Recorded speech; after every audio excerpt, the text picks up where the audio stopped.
এই ଦେଖନ୍ତୁ ସବୁଗୁଡ଼ା ଇ କେୱାଇସି ଆପଣମାନେ ଦେଖିପାରୁଥିବେ ଏଠି ଇ କେୱାଇସି ସବୁ ସକ୍ସେସ୍ ହେଇକି ଅଛି।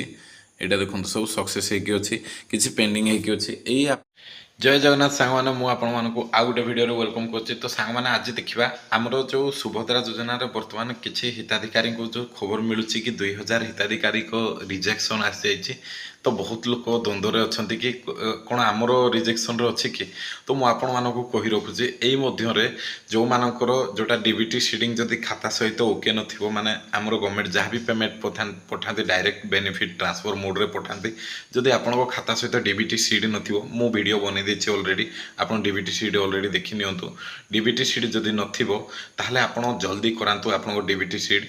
ଆଉ ଥରେ ଯଦି ରିଆପ୍ଲାଏ ଗଭର୍ଣ୍ଣମେଣ୍ଟ ଅପସନ୍ ଦିଅନ୍ତି, ଆପଣଙ୍କର ଯଦି ସେ 2000 ଭିତରେ ଅଛି ଆପଣ ଆଉ ଥରେ ରିଆପ୍ଲାଏ କରନ୍ତୁ।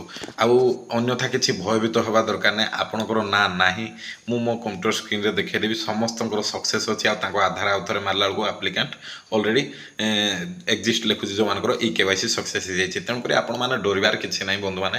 ଆପଣମାନେ ଏଇ ଦୁଇଟା ଜିନିଷଟି ଇ ଡିବିଟି ସିଡ଼ିଂଟାକୁ ଆପଣ ନିହାତି ଟିକେ ଧ୍ୟାନ ଦିଅନ୍ତୁ। ଆପଣଙ୍କ ଖାତାରେ ଯେଉଁ ଡିବିଟି ସିଡ଼ିଂ, ମେନଲି ଡିବିଟି ସିଡ଼ିଂ 100% ଲୋକଙ୍କର ଡିବିଟି ସିଡ଼ିଂ ହିଁ ପ୍ରୋବ୍ଲେମ୍ ହେଇଛି। ଯେଉଁମାନଙ୍କର 13 ତାରିଖ ଭିତରେ ଆପ୍ଲାଏ କରିଥିଲା ଆଉ ପେମେଣ୍ଟ ଆସିନାହିଁ, ଆପଣ ଡିବିଟି ସିଡ଼ିଂଟିକୁ ଟିକେ ଚେକ୍ କରିଦିଅନ୍ତୁ। ବାକି ପ୍ରୋବ୍ଲେମ୍ ଆପଣଙ୍କର ଅଟୋମେଟିକାଲି ସଲ୍ଭ ହେଇଯିବ।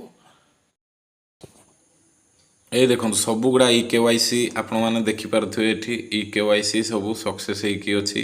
ଏଇଟା ଦେଖନ୍ତୁ ସବୁ ସକ୍ସେସ୍ ହେଇକି ଅଛି, କିଛି ପେଣ୍ଡିଂ ହେଇକି ଅଛି। ଏଇ ଆପ୍ଲିକେସନ୍ ଗୁଡ଼ାକୁ ଆଉ ଯେତେ ଥର ଆପଣ ଆଧାର ମାରିଲେ ବି ସେଇଟା ଅଲରେଡ଼ି ଆପ୍ଲିକାଣ୍ଟ ଏକ୍ଜିଷ୍ଟ ଲେଖୁଛି। ତେଣୁକରି କିଛି ଡରିବାର ନାହିଁ, କୌଣସି ଭୟଭୀତ ହେବାର ନାହିଁ। ଏଥିପାଇଁ ଆପଣ କୌଣସି ଜନସେବା କେନ୍ଦ୍ରରେ ଯାଇକି ଭିଡ଼ିଓ ଲଗାନ୍ତୁ ନାହିଁ। ଆପଣ ପରେ ଜାଣିପାରିବେ ଅଟୋମେଟିକାଲି ତା'ର ଷ୍ଟାଟସ୍ କିଛି ଦେଖିବା ପାଇଁ ଦେବ ସେ।